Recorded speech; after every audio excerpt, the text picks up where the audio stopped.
The haunting of Borley Rectory. The rain came down in torrents as I approached the crumbling edifice of Borley Rectory, the so-called most haunted house in England. My heart pounded with a mix of excitement and trepidation as I stepped out of my car, the headlights cutting through the thick fog that blanketed the surrounding countryside. I was there on a mission, an investigation into the sinister events that plagued this ominous dwelling. Armed with a digital recorder, camera, and a notebook filled with tales of ghostly apparitions and unexplained occurrences, I intended to uncover the truth behind the legends. I first heard of Borley Rectory when I was just a child. My grandmother would tell me stories about the nun who was bricked up alive in the walls and the headless horseman who rode through the grounds at midnight. These tales always left me with a shiver down my spine, but as I grew older, my curiosity only intensified. The rectory was built in 1862, commissioned by Reverend Henry Bull. Almost immediately, strange phenomena began to occur. Residents reported seeing spectral figures gliding through the halls, hearing disembodied footsteps echoing in the night, and witnessing objects moving on their own. Over the years, numerous families fled, unable to endure the torment. Now, it was my turn to face whatever dwelled within. The front door creaked open with an eerie moan, revealing a dark, dusty hallway that stretched into shadow. As I stepped inside, I was struck by the oppressive silence, broken only by the distant sound of dripping water. My flashlight beam danced across faded wallpaper and cracked plaster, casting long, unsettling shadows. Suddenly, a loud bang echoed through the house, making me jump. My heart raced as I spun around, but saw nothing. I reminded myself that it was just the wind or the old house settling, but unease gnawed at me. I ventured deeper into the rectory, each step stirring up clouds of dust that hung in the air like ghosts of the past. The stories I had read about this place replayed in my mind, the ghostly nun who appeared in the garden, the phantom footsteps that followed people up the stairs, and the terrifying apparition of a young girl with hollow eyes. As I reached the drawing room, I paused, sensing a presence. The air grew colder, and a chill prickled my skin. I raised my camera, snapping pictures in rapid succession. The flash illuminated the room, revealing antique furniture shrouded in dust. Then, out of the corner of my eye, I caught movement. I turned, and there it was, a shadowy figure standing in the corner, barely visible in the dim light. My breath caught in my throat as it slowly turned its head toward me. I blinked, and it was gone.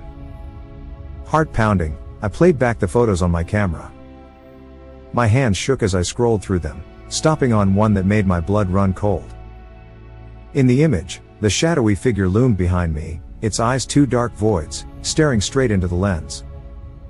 I staggered backward, my mind reeling. Was this the spirit of the nun, or something more sinister? I needed answers, and I was determined to find them, no matter the cost. Adrenaline coursed through my veins as I raced down the stairs, desperate to distance myself from the spectral figures closing in behind me. My mind was a whirl of confusion and fear, but one thing was clear, I needed answers, and the only way to find them was to delve deeper into Borley Rectory's sordid history. Reaching the ground floor, I stumbled into the library, slamming the door shut behind me. The room was filled with the scent of old books and leather, the shelves lined with dusty tomes that seemed to hold secrets of their own. I caught my breath and began sifting through the volumes, hoping to find some clue to explain the haunting. As I pulled books from the shelves, a journal fell to the floor, its leather cover cracked with age. Intrigued, I picked it up and opened it, revealing pages filled with spidery handwriting. The journal belonged to Reverend Henry Bull, the original builder of the rectory, and it chronicled the strange events that began shortly after the house was constructed. Reverend Bull had written extensively about the apparitions and eerie occurrences that plagued his family. He described seeing a ghostly nun wandering the grounds, her face hidden beneath a shadowy cowl. At night, the halls would echo with footsteps, and objects would move as if guided by unseen hands. The entries became more disturbing as the Reverend detailed the appearance of a malevolent presence, a dark force that seemed to feed off the fear of those who lived within the rectory. He spoke of dreams filled with terror, waking to find himself paralyzed, and the sense that something was always watching. As I read the journal, a creeping dread settled over me. Reverend Bull's experiences mirrored my own, and I realized that the sinister force haunting Borley Rectory was not confined to the past, it was still very much alive, lurking in the shadows. Suddenly, a loud crash from the other side of the room startled me, and I spun around, my flashlight beam sweeping across the shelves. A stack of books had fallen to the floor, but the room was otherwise empty. Yet, I couldn't shake the feeling that I was not alone. Determined to uncover more, I returned to the journal. One entry caught my eye, describing a hidden cellar beneath the rectory, a place Reverend Bull believed was the source of the haunting. It was rumored to have been used for dark rituals, and its location had been concealed to prevent anyone from discovering its secrets. As I processed this revelation, the library door creaked open slowly, and a shadow fell across the floor. I froze, heart pounding, as the temperature in the room plummeted. The lights flickered, and a low growl rumbled through the air, vibrating the very walls. I spun around, expecting to see the spectral figures again, but instead, the air seemed to ripple with malevolent energy. In that moment, the room was plunged into darkness, and I felt something cold brush against my arm. The sensation was like ice, and I recoiled, my breath catching in my throat. Just as quickly as it had descended, the darkness lifted, leaving me shaken and alone once more. Realizing that the cellar held the key to unraveling the mystery, I gathered my courage and set out to find its entrance. My heart raced as I moved through the rectory, the weight of the journal heavy in my hand. The house was silent now, as if holding its breath in anticipation of what was to come. In the back of my mind, a question lingered: why had Reverend Bull never revealed the existence of the cellar? And what dark secrets lay buried beneath the rectory's foundations? As I approached the kitchen, I noticed an old trapdoor in the corner, partially hidden beneath a tattered rug.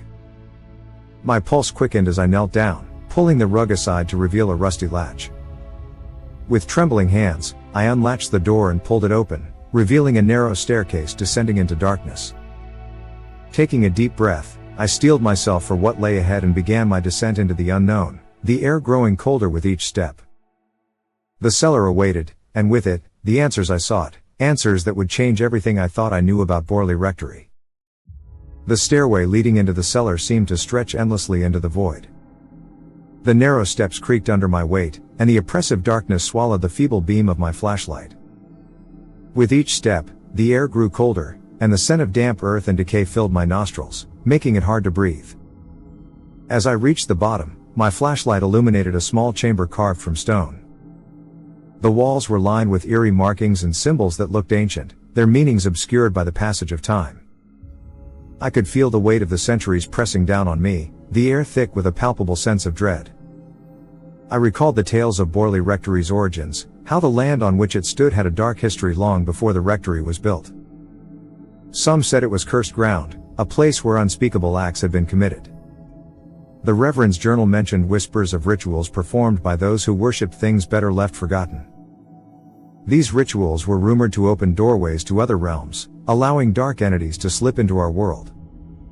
The cellar was believed to be the epicenter of these sinister activities, a place where the veil between worlds was dangerously thin. The silence in the cellar was suffocating, broken only by the distant drip of water echoing through the chamber. I swept the flashlight across the room, catching glimpses of strange artifacts, a tarnished chalice, blackened candles, and a book bound in cracked leather resting on an altar in the center. As I approached the altar, I felt an overwhelming sense of foreboding. The book seemed to pulse with a dark energy, its pages brittle with age. I hesitated, knowing that the answers I sought lay within, but also aware that some secrets were best left undiscovered. Taking a deep breath, I opened the book, its pages filled with arcane symbols and rituals written in an unfamiliar language. My fingers brushed over the text, a chill seeping into my bones as I turned each page. The writing spoke of summoning rituals and sacrifices, of binding spirits to do one's bidding. A sudden noise shattered the stillness, and I jerked back, dropping the book to the ground. My flashlight flickered, casting erratic shadows across the room. The temperature plummeted, and a low, guttural growl resonated through the chamber. My heart pounded as I scanned the darkness, my breath visible in the icy air.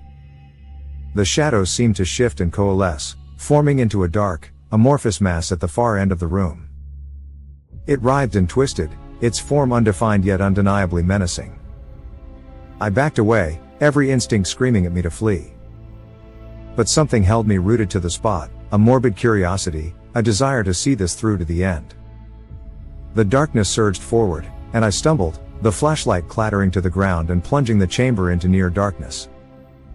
In the dim light, the mass took shape, resolving into a grotesque figure with eyes like burning coals. The weight of what lay ahead bore down on me as I stood in the cavernous chamber beneath Borley Rectory. The realization that the malevolent entity was still lurking, waiting for an opportunity to reclaim its power, filled me with a renewed sense of urgency.